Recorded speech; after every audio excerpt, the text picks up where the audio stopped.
Hola, ¿qué tal? Buenas tardes, bienvenidos a este ciclo de entrevistas del canal de TV del diario digital Conclusión. Estamos con un tema de agenda, un tema del día, un tema que siempre nos preocupa a quienes ocupamos estas latitudes del mundo, y tiene que ver con una agenda que en este caso es global. Una agenda global que viene sosteniendo la Argentina en muchos aspectos y en muchas materias. Sin embargo, hay un tema que es en particular aquel que de alguna forma conmueve por la repercusión que ha tenido la República Argentina y fundamentalmente por su condición de país periférico y productor de materias primas, que tiene que ver con el medio ambiente. Y este medio ambiente tan agredido y tan olvidado, que sin embargo ha sido motivo de debate entre los dos candidatos de los Estados Unidos cuando se encontraron como para poder generar, digamos, una esgrima en cuanto a las posiciones y cuáles eran las propuestas que estaban generando hacia el mundo. Desde este lugar del mundo, quien está particularmente interesado en poder desarrollar de qué manera se puede hacer eco de lo que propuso ya Biden en su confrontación, vamos a decirlo así, con Trump, porque terminó siendo prácticamente eso, primaba la idea de un Green New Deal global. ¿Qué es lo que quiere decir y cuál es la dimensión o la magnitud de estos conceptos? Nos lo va a comentar Juan Pablo Olson, que es el referente latinoamericano de la Internacional Progresista. ¿Cómo estás, Juan Pablo? Hola Aldo, buenas tardes, ¿cómo estás? Muy bien, acá, esperando novedades en este sentido, en esta materia que con vos venimos desarrollando siempre, ¿no? Bueno, ¿nos podés comentar qué expectativas te genera todo esto?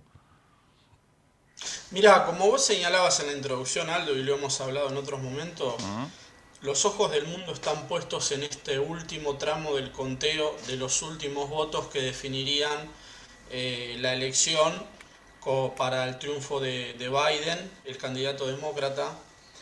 Y me parece que hay que prestar atención, como lo mencionaste en la introducción, primero a cómo se desenvuelve todo este proceso, que la verdad que Donald Trump lo está complicando bastante, está teniendo una estrategia de confrontación, de negación del proceso electoral y democrático. Es una actitud, digamos, preocupante porque es la principal potencia del mundo, la que a todos nos transmitieron durante décadas la narrativa de Hollywood, la narrativa de la cultura, del sueño americano, que Estados Unidos es la sociedad perfecta y la democracia perfecta. Lo que estamos asistiendo ahora es que, bueno, eso está entrando en conflicto. Ya había anticipado Donald Trump y el senador demócrata Bernie Sanders anticipó en una entrevista, porque esto era muy sabido, que Donald Trump no iba a aceptar la derrota.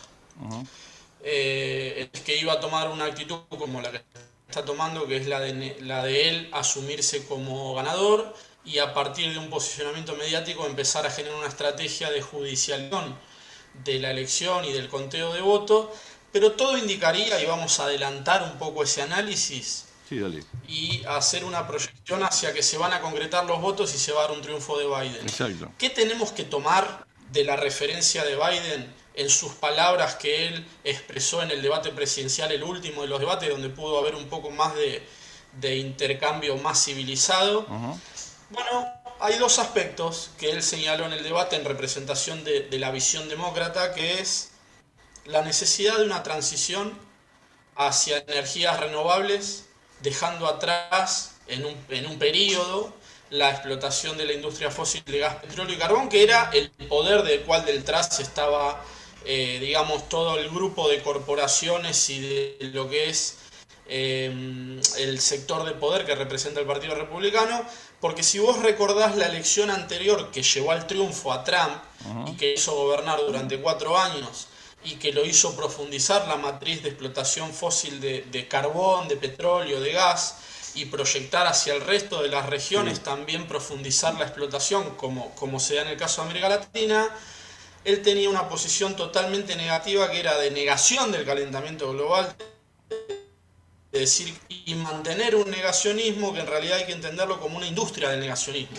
Claro. Nosotros vivimos en una sociedad que en los últimos 180 años se basó en un modo de producción y consumo basado en la industria fósil de gas, petróleo y carbón. Y las corporaciones fueron las primeras en saber las consecuencias sobre el planeta y el equilibrio planetario de la atmósfera y el ambiente que hoy conocemos como el grave problema del calentamiento global, y que el secretario general de las Naciones Unidas, Antonio Guterres, dice: la humanidad está sufriendo una grave crisis por la pandemia, pero todavía tenemos un problema estructural que es el del calentamiento global y el del aumento en los próximos 10 años de la temperatura promedio del planeta. Claro. Eso lo llevó a Noam Chomsky a criticar a Trump, que con su negacionismo y profundización de la matriz fósil se transformaba en el principal criminal de la humanidad. Porque lo que hay que tomar conciencia, y lo que dicen los científicos del panel intergubernamental de cambio climático, es que si no hay un cambio en los próximos 4 años, 6 años, 10 años, la situación atmosférica, climática del planeta se va a transformar en un trastocamiento tal que nos va a llevar a catástrofes humanitarias, que ya la pandemia es un preaviso. Entonces, en este escenario particular, con esta lectura específica, es que uno puede leer las declaraciones de Biden como un futuro presidente de Estados Unidos que va a reincorporar a Estados Unidos a un compromiso global que nos pueda encaminar como humanidad, como los grandes debates que se están dando en algunos sectores, hacia pensar la idea de desarrollar un cambio de matriz energética y que ya no sea el modo de producción y consumo depredatorio, por un modelo encabezado por Trump, que es un modelo patriarcal, racista, capitalista, depredatorio.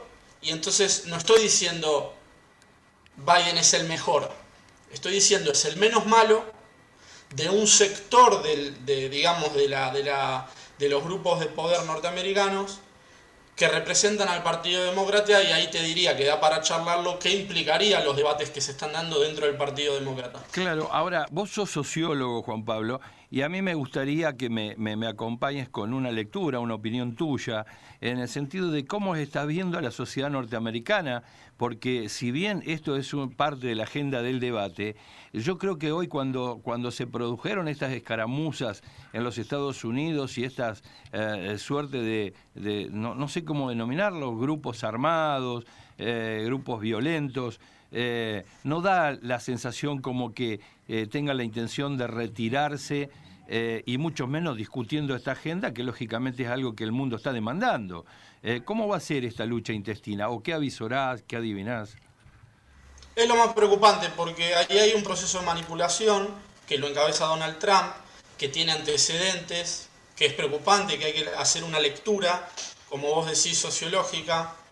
Vos tenés 2 candidatos, uno de los cuales públicamente, y es el actual presidente, está declarando que hay fraude, sabiendo que no lo hay, sí, o no teniendo pruebas. Desde ese lugar incita a la violencia de una población dividida históricamente. Hay en la sociedad norteamericana, está anidada desde sus orígenes por diversos tipos de confrontación cultural, social, etcétera, donde uno de los ejes principales de los conflictos sociales es el racismo.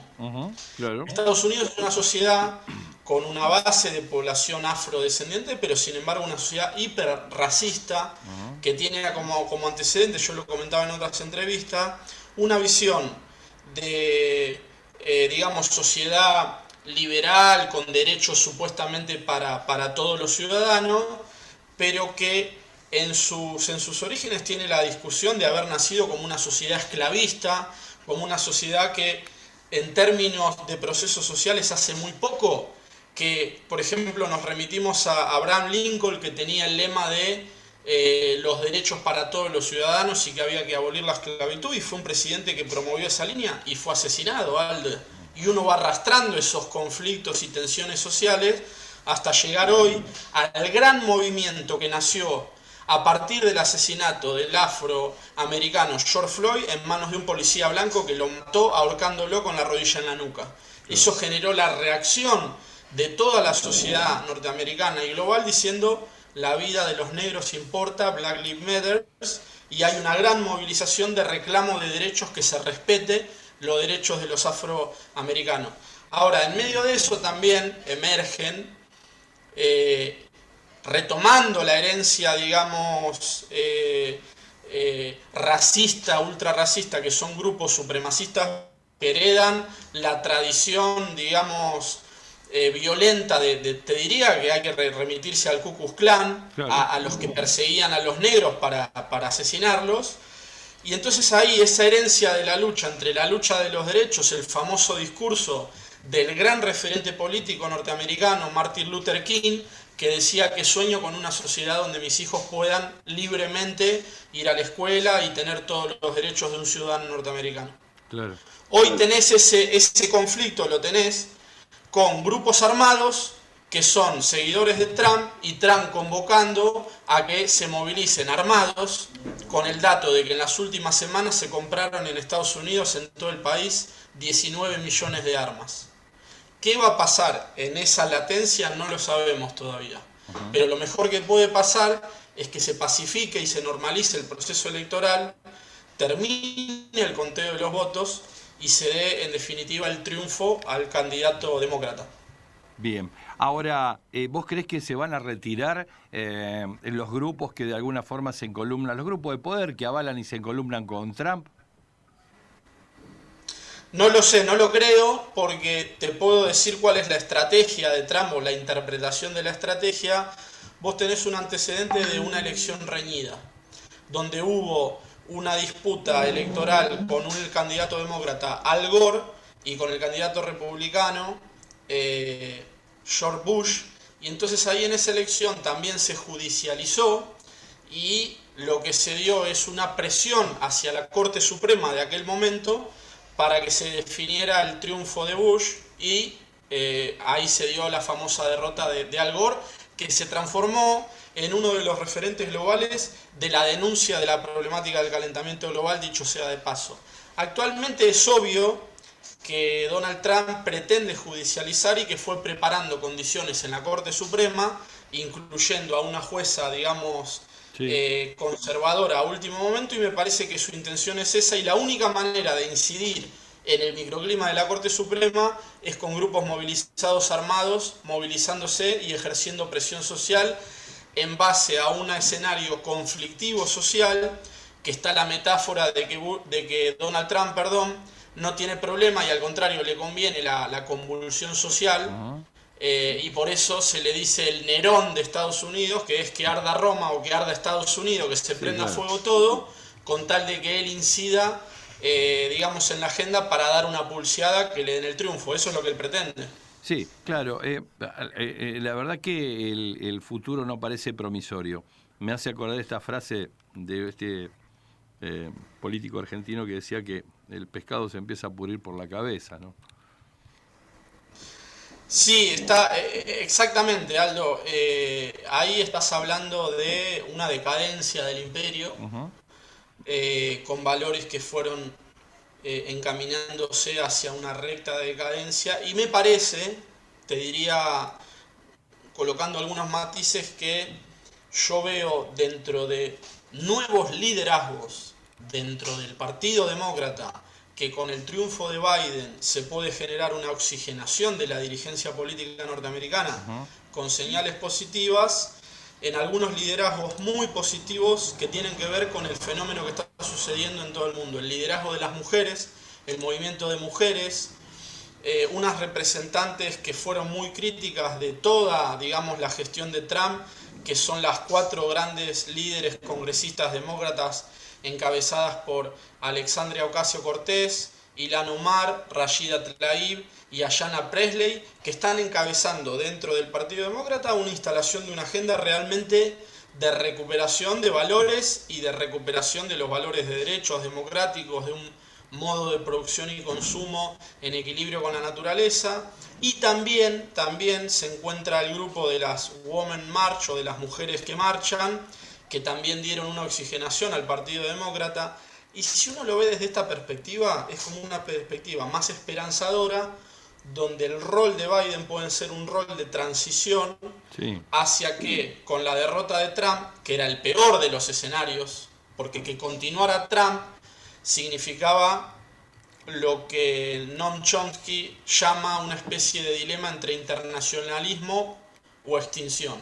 que si no generamos un nuevo liderazgo en Estados Unidos en base a estos nuevos liderazgos de mujeres y del movimiento de mujeres, y si no se genera complementariamente este movimiento de Jóvenes por el Clima, Friday for Future y distintos movimientos junto a movimientos sociales y nuevos referentes políticos, y nos encaminábamos hacia un escenario de la sexta extinción masiva de especies y de una complicación de la supervivencia de la civilización humana en el planeta en los próximos 10 años en adelante. Eso es lo que estamos discutiendo. Sí, no mucho más que eso.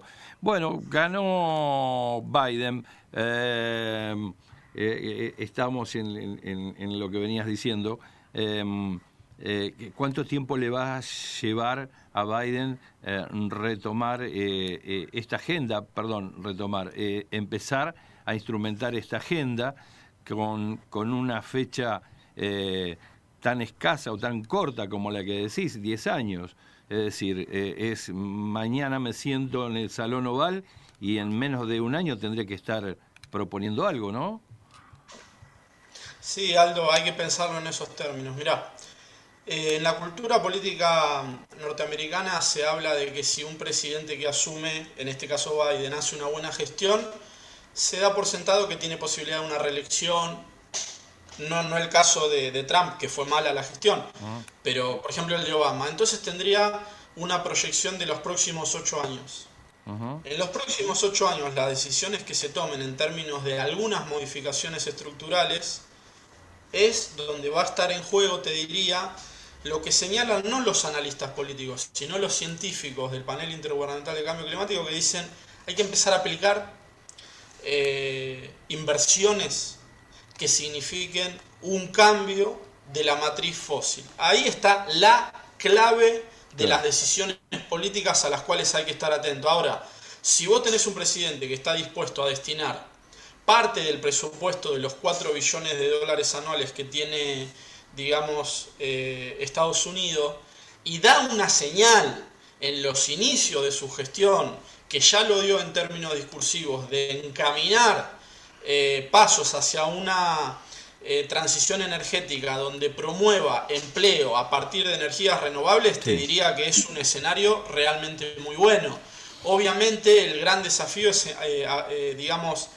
encarar la gestión de la principal potencia del mundo en medio de una crisis muy grave que ya es la pandemia. Hay una gran discusión ahí porque tiene la dificultad que en el Senado la mayoría todavía continúa siendo republicana, entonces son muchos los interrogantes que surgen.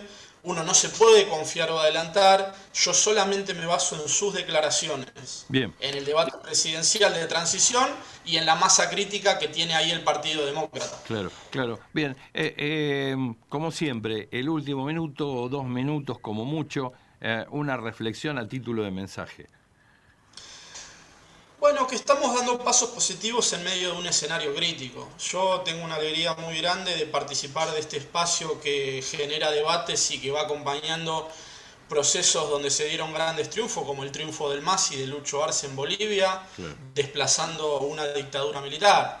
Ahora estamos también encaminándonos a apoyar otro gran referente latinoamericano, que es la promesa ecuatoriana, que es el candidato a presidente por Ecuador, Andrés Arauz. Argentina está haciendo esfuerzos para instalar en la agenda latinoamericana ejes progresistas y puede ser que se vaya encaminando una reconfiguración en América Latina, que es lo que uno anhela y espera. Entonces, me parece que en medio de la crisis hay que mantener todavía cierta calma y cierta esperanza y aferrarnos a pasos positivos que se puedan ir dando todavía fragmentariamente, pero Aldo, me parece que tenemos que ir teniendo esa visión de que todavía está en nuestras manos hacer algo posible para generar un bienestar para nosotros y para las futuras generaciones. Perfecto, Juan Pablo. Bueno, desde ya yo te quiero agradecer muchísimo tu tiempo y agradecerte, que compartas la opinión con quienes usualmente nos ven y de seguro una vez que esté un poco más calma la agenda internacional, vamos a seguir charlando para ver cómo se encaminan los acontecimientos y qué de esa agenda que tanto le interesa a la población mundial también, porque si no es por necesidad, porque es inminente una, no digo una debacle o una catástrofe climática, pero no la descartamos porque indicios serios hay. Si no será por convicción, será por desesperación. Así que creo que en la medida que transcurra el tiempo, cada uno de nosotros se irá dando cuenta de lo necesario que es estar en el lugar que hay que estar y, por sobre todas las cosas, estar atentos, que muchas veces involuntariamente terminamos colaborando o ayudando justamente a aquellos que nos van a hacer mal. Creo que no hay margen para tener simpatía sin antes pensar muy bien qué de la agenda global nos va a hacer bien como seres humanos y qué de la agenda, digamos, de campo chico o de pago es aquella que hace mucho ruido, pero que en últimas las instancias no tiene una propuesta como para que al menos tengamos esa esperanza que nos decís, para poder empezar a decir que, bueno, al menos le arrebatamos un momento de felicidad a todas estas preocupaciones que de seguro hoy no se estarían dando, y vaya si es así, sino que estamos deteniéndonos ya hace 72 horas viendo cómo es la agenda electoral de los Estados Unidos. Está claro que lo que dice Juan Pablo Olson va de suyo, que se puede decir una verdad de perogrullo, sí, claro, pero hay que decirlo, hay que escucharlo, hay que analizarlo y por sobre todas las cosas hay que mirarse uno hacia dónde va a empezar a dirigir su voluntad y hacia quién le va a predicar algunas ideas, algunos conceptos que caminen en sintonía con la posibilidad de salvar al mundo. Así que muchas gracias. Por favor, Aldo, siempre es un placer y un gran abrazo. Bueno, yo te mando un fuerte abrazo a vos, Juan Pablo. Cuídate mucho, cuídate mucho. Dale, vos también. Un gran abrazo, Aldo. Saludos, cuídate. Saludos, gracias. Chao. Escuchábamos a Juan Pablo Olson y ya está. Hemos terminado este capítulo de hoy aquí en el canal de TV del Diario Digital Conclusión. Como siempre, tanto Sebastián Moreno como Aldo Batizaco te dicen que nos encontramos en la próxima. Chau.